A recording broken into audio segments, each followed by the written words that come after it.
Hi guys, I'm Clay Ballard. I'm Robin Rosado. And we're here to take up for you guys and make sure that you're buying the best equipment possible. So do you ever go into the local pro shop in your store and it's got you on the simulator there?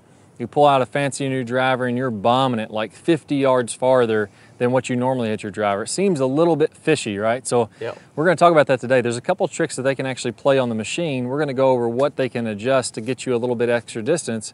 And I also got a great tip for you at the end. It's going to make sure that you never buy the wrong equipment for you, because sometimes it is good to buy a new driver.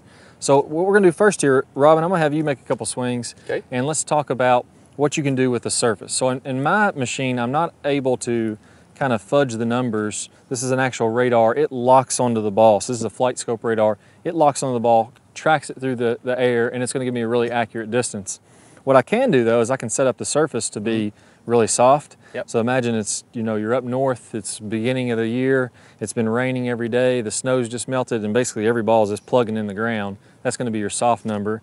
Your middle number is going to be just regular playing conditions, and then it'll also let me hit, like imagine Texas in the middle of summer, everything's baked out and it puts the ground on very hard. So let's go ahead and have you hit this first one. All right. And I have the flight scope right now set up to soft conditions, and let's see what kind of numbers we can get. Sure.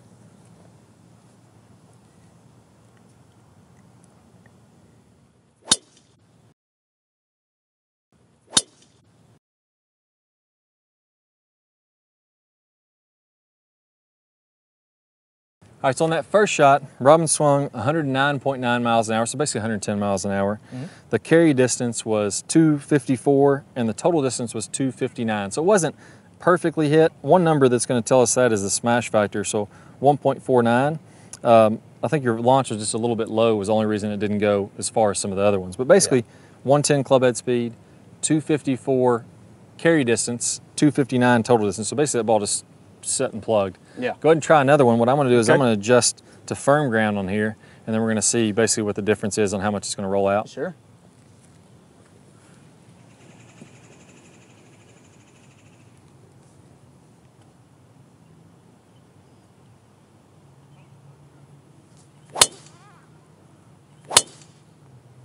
Yeah, nice ball. Nice. Hammered that one. So let's see what the distance. The club head speed on that one was actually a little bit slower, 108.2, so about almost 2 miles an hour slower, 1.7 miles per hour slower. Caught it a little bit better condition, so it actually carried a few yards farther, 263 carry distance. So the last one carried 254, rolled 259. This one should have carried 263 and rolled 269 if it was basically apples to apples. They were both soft. But since this one had the firm conditions, it rolled out to 299. So you get on the machine, you get two shots that are almost identical, pretty similar club head speed. Everything was very, very, very close. And then one of them's going to roll 30 or 40 yards farther because they set up the machine like that. So we can adjust that on this based on the conditions today. So now let's go ahead and tweak it. I'll hit a couple, and let's talk about the altitude, which can really get some crazy numbers.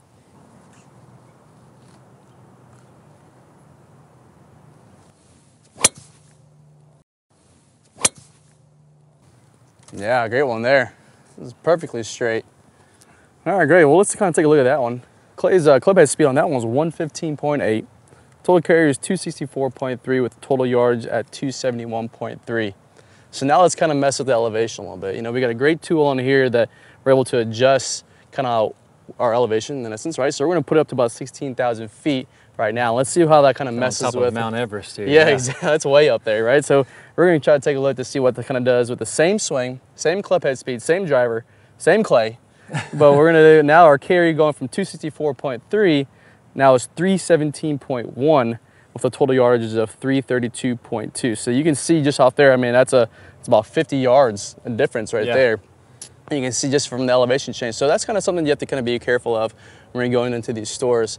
You can see when there's a guy kind of telling you, oh man, you crushed that one. That was 290, 300. And you've got your, maybe, we're going to talk about, but you've got your driver with you. You're like, man, I've never hit 300 yards or something like that. I've never hit a 300-yard drive. So you kind of be careful of that with the elevation change in those simulators. Yeah, that's great. That's a good point. So when you're going into these stores, some of them are just going to have the machine set up, perfectly normal like it should be. And then some guys can jack up that elevation, get an extra 50 or 60 yards. They can jack up the how firm the ground is, you know, have it like concrete out there, and then you get another 30 or 40 yards. So you start hitting these drives that you're like, wow, I've never ever hit a drive like that. And a great way around that Robin kind of mentioned there a minute ago, bring your own driver into the store. That way you're comparing apples to apples. If you jump in the simulator and you're hitting your driver, you know, let's say it says it's going 330, even though that's way farther than it normally would go, and then you take out this new driver and you're hitting at 350, 360 on their machine, 350, 360, but it is outperforming your driver, that's going to be a good fit for you. So even though, you know, when you take your club and compare it to whatever you're hitting there, if that one beats it, that's a good driver to buy. And if it doesn't, it's not a good driver to buy. So that gives you a way to cheat the entire system to where they can't really do anything on the machine that's going to mess it up. So whenever you go to the store, bring your own driver with you. Have a lot of fun out there, guys. Be careful of stores where you start to hit it 50 and 60 yards farther, and best of luck with your golf. All right, guys, I hope y'all really enjoyed this video. If you did, I got an even better bonus for you. If we want to get distance in the golf swing, we've got to get a lot of lag, and then we've got to let that lag go. Well, I've got my #1 lag video. I'm going to play a preview of that here in a second. If you're on a desktop device, go ahead and click the link that pops up on your screen. If you're on a phone or a tablet, click the iCard that's somewhere on your screen right now. That's going to take you to where you can get instant access to that full video. Plus, you're going to get 5 videos from our Top Speed Golf system. Never going to cost you a dime. If you have any questions, put them in the comments below. Click that thumbs up button. That really helps us out. And also remember to subscribe. That way you'll see our newest videos. See you guys in the lag video. Hi guys, and welcome back. I'm Clay Ballard, and in today's video we're going to talk about one of the absolute worst drills for creating lag. It's a very common drill that I see. And in this drill, what we're going to do is we're going to set the wrist very early to create an angle of lag, and then we're going to try to hold this throughout the swing.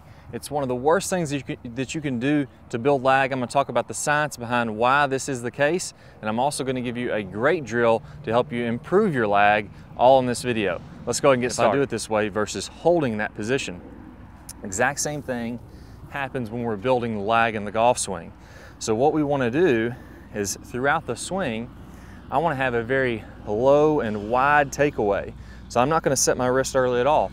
If you look at a lot of the top players, you look at Adam Scott, very wide takeaway, not very much wrist set at all. You look at Rory McIlroy, look at Tiger Woods.